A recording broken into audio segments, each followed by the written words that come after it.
All right, so I think it's about time I start making these videos. I've decided to start making these videos to explain to you guys my whole journey with the eyesight, improving my eyesight naturally. And in order for me to do these videos, I need to make them, short and easy to make. I'm a videographer. I do video editing every day, and so to have to edit my own videos, it gets to the point where I end up not doing it. I'm not doing it. So if I make this too difficult, too hard, if I heavily edit these and make them this big project every time I'm going to make a video, honestly, to be honest with myself, I'm just not going to do it. You know, I've got enough other videos to edit. So we're going to make these easy. I'm not going to edit these that much. It's basically going to be, a conversation style, even though, you guys can't talk back, but that's what the comments are for. So please, if you have a question, comment. We may be even able to make, extra content from your comments below. If you have any questions that, might spark some ideas for me to make another video, that would be great. But the whole idea here is to kind of explain you guys my journey, how I started, how things are going, and then eventually when we get these videos done to the point where we're caught up and we're like in the present, like how I'm doing right now and the things I'm doing in that time, which we will still discuss some of those things as we go. But then it will be kind of just more like a weekly progress update of what's going on and how I'm doing. So, and also to clarify, like I said in my first video, I am not at 2020 all the time. I am at this point in my journey. I'm at the point where I can flash, have a clear flash, and I could see 2020, maybe even better than 2020, if I do it. Basically on demand. I can do the practices and I've trained myself to know how to clear flash. Obviously, with ideal conditions, like if it's sunny outside, it's nice and bright, the sun's out, I can easily get to the point where I'm seeing 2020. Obviously, it takes some conscious effort. I have to be careful how I say that because it's not like you're trying. It's not something we're trying to do. There's no strain involved when you have a clear flash on demand, when you figure out how you can do that. It's more explained as a conscious effort, right? And we'll go further into that later. But today, for this first video in this series of this just conversation about my journey and how we're going. Again, if I mess up on my words or if I pause or forget what I'm going to say, and I'm not editing it out. Like this is just raw, right? We're just going to post it just like this. I might change the background because I'm in front of a green screen right now. But other than that, I'm not going to be editing these. So let's talk about, first of all, when I first started and I wanted to learn, like, is it really possible to cure your eyesight naturally? Can I just figure out how to fix my eyes after wearing glasses for 20, 30 years, right? I got glasses when I was 16 and I'm 44 now. Is that right? I can't remember. Anyway, so yeah, and that was obviously I think a lot of us have that question. And if you've had that question, that's probably why you're here, right?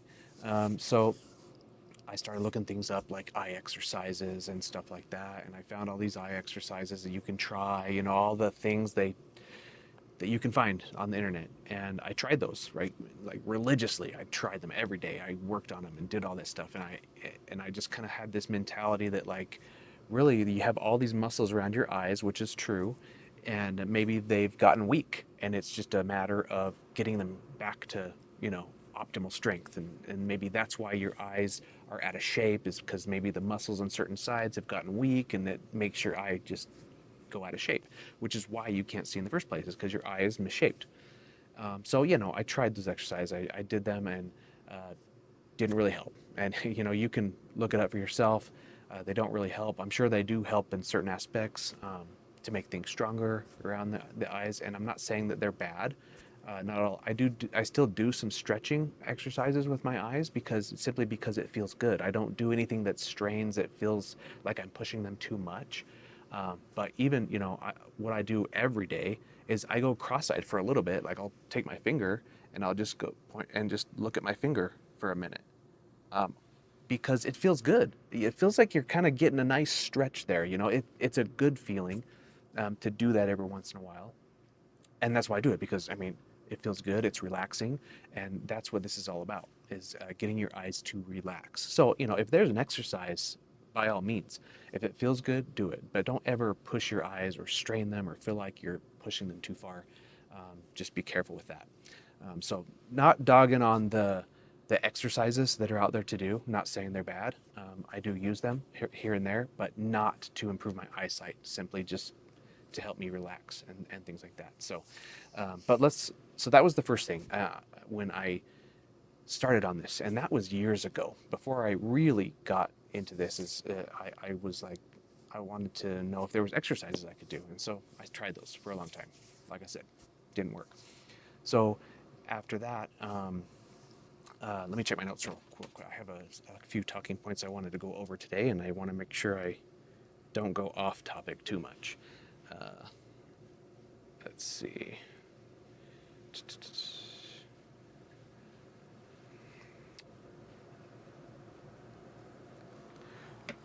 So the other thing is, early on you do learn about palming.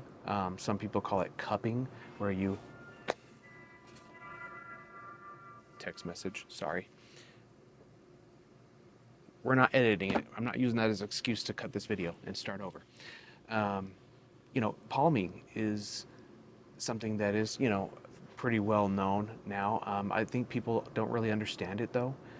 We will talk deep into palming in another video, but it is a very relaxing process, and there's a lot of people that find a lot of comfort and relief by palming. And some people, it doesn't work for them. For some people, when they cover their eyes, they feel anxiety or they feel scared. That is definitely not the route to go. So if it's definitely uncomfortable for you to try palming, there are other ways that we will discuss in the other videos going forward, things that you can do to help you get the relaxation. But the overall thing that I want to point out in this video is, if you're trying eye exercises, like eye stretches and exercises, that's not the right way to go.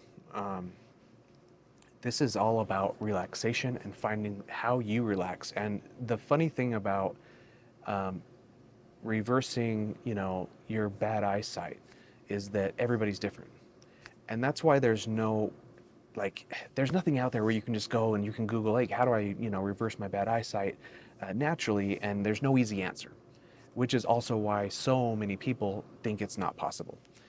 There's even, optometrists and doctors out there saying that, no, it's impossible. You can't do that. You need glasses for the rest of your life. But the way you have to look at it is, your eyesight gradually went away, right? In most cases, right? Your eyes gradually got worse. Every year, every 2 years, you have to get a stronger prescription. Well, that's a gradual process. So how is there no way to start coming back from that? And I always just thought there had to be a way, right? There just had to be a way. So I just kept searching. I didn't stop at the eye exercises. I kept searching. And that's when I discovered the Bates method and started diving deep into the Bates method and finding out really what it was all about.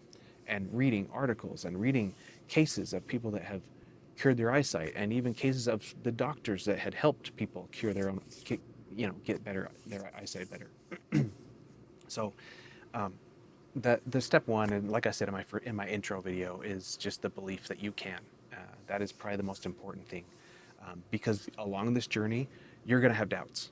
You're gonna be doing this for months, or doing the practice for months, and you'll have these little moments of breakthroughs, but then you'll still have those days where you're like, I don't know if this is working. I don't know if this is possible. And so I think the mental strength of just knowing, just having that belief that yes, our bodies are meant to heal, and I'm healing my body. It might take some time, but it's possible. So just keep that in mind. You got to have that mentality. If you give up early, it's just, it's not going to help you. It's better. You just have to have the belief that you absolutely can do this, because you absolutely can. And I want to just leave it at that for today. This video is already longer than I wanted it to be, but let me just make sure I hit everything I wanted to today on my notes here. Yeah, and the other thing is, like, your eyesight is probably 80% mental. If you're seeing blurry, and I've learned that, I didn't really believe this at first when I started looking into all this. It's mental. You're going to have these realizations along the way where you're like, oh, I was just thinking about this the wrong way, you know? It's all about how we're using our eyes on a day-to-day basis, finding those bad habits, and then just being aware of them, right? When you're using your eyes incorrectly, catching yourself and just fixing it, right? And it's kind of like meditation. Meditation's kind of the same way. I mean, this in some way is a meditation, what we're going to be doing with our eyes and being present with our eyes and feeling our eyes and trying to always be conscious of what we're doing and how we're feeling there.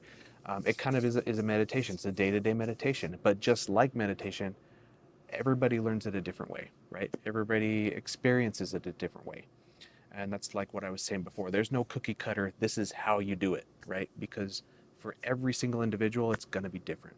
So I just hope to be a help in guiding you and finding your way to improving your eyesight. And I hope you'll join me in these videos.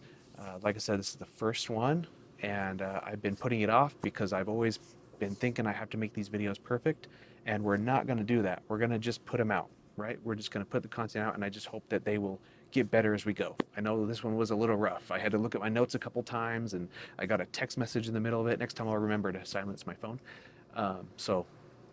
But it is what it is. We're gonna get these videos done and just post them so that I can at least just get the information out to you guys.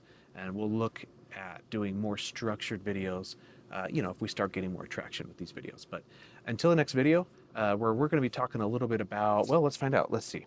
I've got all my notes here the videos that I want to cover for you guys, and these videos are going to go in order of my progress since I started this. So we're going to talk a little bit about central fixation and what that is.